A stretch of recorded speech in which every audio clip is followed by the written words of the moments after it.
Os tinha chamado para ser pescadores de gente, para libertar do domínio do mar as pessoas. E o primeiro confronto com o mar se dá justamente em Cafarnaum, na beira do Mar da Galileia. Numa sinagoga, um lugar santo, onde não suspeitaríamos de encontrar o mal. Imediatamente, no sábado, Jesus começou a ensinar. E o pessoal ficava admirado porque ensinava com poder. Prefiro essa tradução àquela costumeira, ensinava com autoridade. A palavra grega quer dizer poder, força, capacidade, também autoridade, mas uma autoridade que vem do poder que você tem, não como os escribas. E como de costume, Marcos não nos diz o que é que Jesus ensinava, porque aquilo que ele ensina se dá pelos gestos de Jesus. No fim, Marcos vai repetir e todos os que estavam presentes se maravilharam, porque ensinava uma doutrina nova com poder, com força. E aqui, no meio, a deixar claro para nós o que é o poder, o confronto de Jesus que liberta um homem do espírito impuro. É simbólica e é muito importante essa narrativa. O espírito impuro que provoca Jesus. O que é que temos em comum? Você veio para nos confrontar, para nos destruir, para nos arruinar. Eu sei que tu és o Filho de Deus.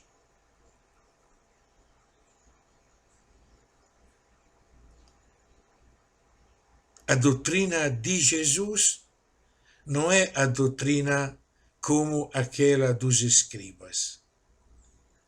Digamos claramente, não se limita a uma doutrina. Não é uma questão de ideias. Não é uma questão de crença.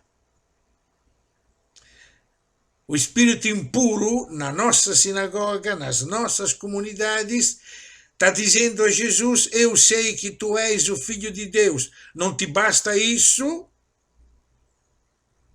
Não te basta que eu acredite que tu és o Filho de Deus? Tem gente que acha que a fé no Filho de Deus pode conviver com o espírito impuro. Não vamos esquecer que Marcos está falando às comunidades de Roma perseguidas pelo imperador. Comunidades tentadas de reduzir o evangelho a uma doutrina, assim como os escribas. Ensinar que o evangelho é uma crença. Creio que Jesus é o Filho de Deus, creio em Deus Pai Todo-Poderoso, creio. Sim, mas cadê o teu poder? Quando essa doutrina tem poder, tem força? Quando se confronta com as forças do mal? Porque das nossas sinagogas, das nossas comunidades, das nossas igrejas, não saímos dispostos a nos confrontar com os espíritos impuros que invadem a nossa civilização, que destroem a nossa sociedade, que geram gritos de opressão e de morte.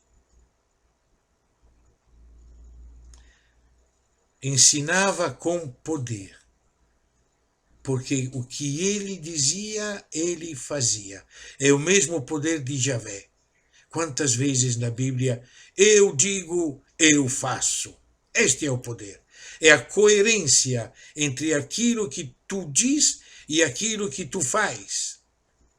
Não como os escribas, que ensinam as mesmas coisas tuas, mas que depois de terminado o sermão, voltam a viver a vida de todos os dias, convivendo com o império, convivendo com os governos, convivendo com prefeitos, presidentes, governadores.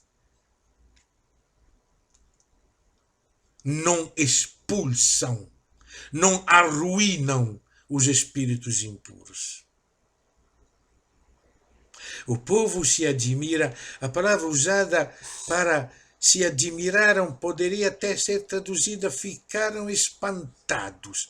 É aquele espanto que é a maravilha, mas no mesmo tempo o medo.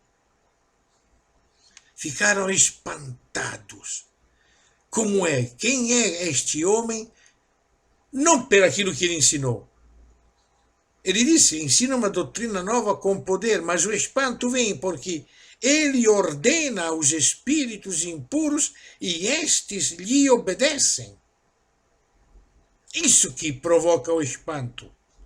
Esta é a fama que se difunde em toda a região da Galileia a respeito de Jesus. Não lhe basta, e esta é a tentação diabólica, não lhe basta que nós creiamos que ele é o Filho de Deus. Os nossos dogmas, até o diabo acredita. Fé não é crença.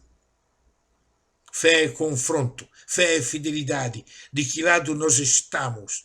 Do lado do mar ou do lado das pessoas que devem ser libertadas?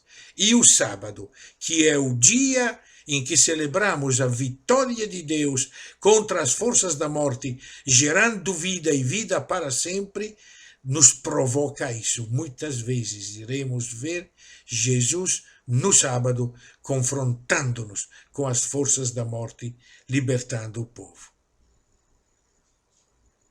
Esta é a nossa doutrina que só vale se nós também a anunciarmos com poder, no confronto com as forças do mal.